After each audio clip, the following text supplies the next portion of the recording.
I want you to run through the full story as you remember it, talk about your role with McDonald's and everything that you remember about this mystery toy.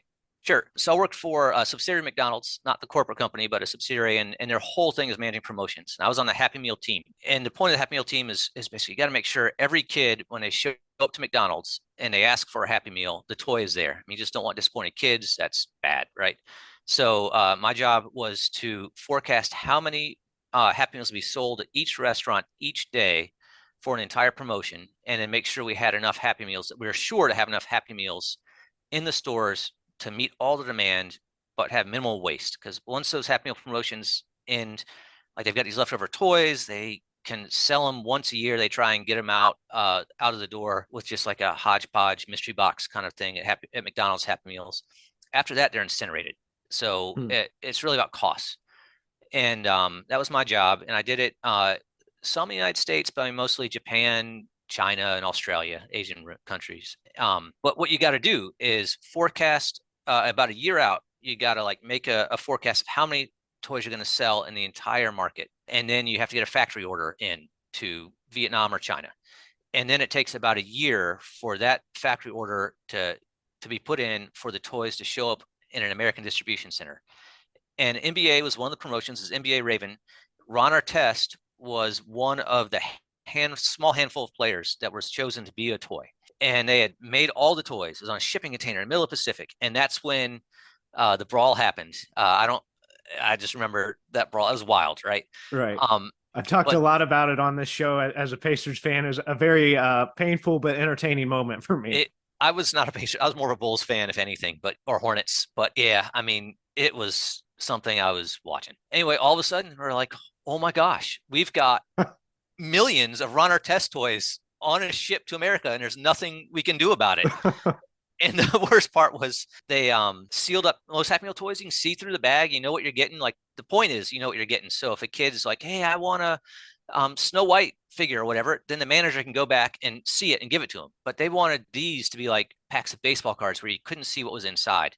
So they had tens of millions of these NBA figurines, and they're wearing these little jerseys for the players. And the ship got to America, and they're like, "Oh no, we've got like 3 months in order to like get these things out." So they had to hire a fleet of temporary workers, and they just would like poke these little holes in the bags and see if it looked for a Pacers jersey. If it was a Pacers jersey, they put it in a pile. If it wasn't, then they put it in another pile that could go out. And then they had to have a person individually for lots, millions of these things, open up the bag, pull off the little Ron Artest jersey, put on a little Reggie Miller jersey, and then seal it back up so it wasn't obvious that the bag had been opened.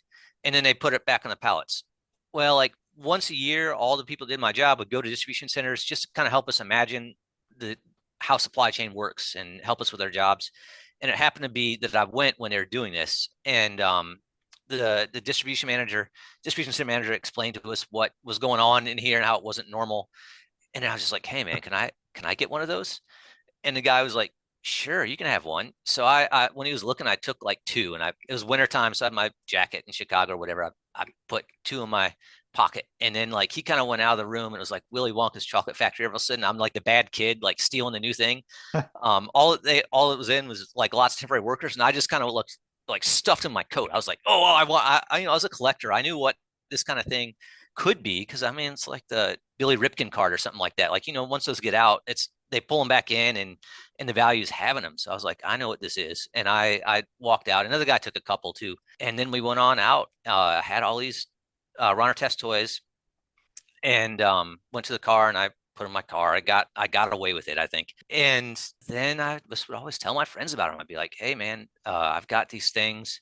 Some people would want some." And I'd be like, "If you're a good enough friend, I might hand you one," or something like that. But then decades passed, 15, 18 years, and I knew about collecting and how these things worked. And I was like you. I was always, about once a year, I'd do a deep search for the Ron Artest Happy Meal toy, and there is nothing out there. I couldn't find Mhm. anything. And being a collector, I know I got to go to where the collectors are. So I found a Happy Meal toy collector forum and put a picture of that. And I also had some prototypes of toys too. So, I mean, like before they mass produce it, they make one of each toy, and the analysts like me would look at it and say if it was a good toy or not. If it was a good toy, we'd order more. If it was a bad toy, we'd order less. But they had this little tag that said prototype or whatever. And I was just like, I don't know what these things are worth. Anyone even cares about them. So I started going to those Happy Meal groups and just posting, and like you said, I think I got a couple of those little shocked faces emojis, and that's all anyone did. So I was like, I guess just no one cares or no one knows or whatever. So I just went back, I just put them back away, and then about a year and a half later, you came and found me, and I was very, very pleased to have someone who cares about it, who's passionate about it. Definitely belongs in their hands rather than sitting in my closet, kind of thing. So I was glad to learn more about it. Although we're still learning, I think, about these and find people who care about them.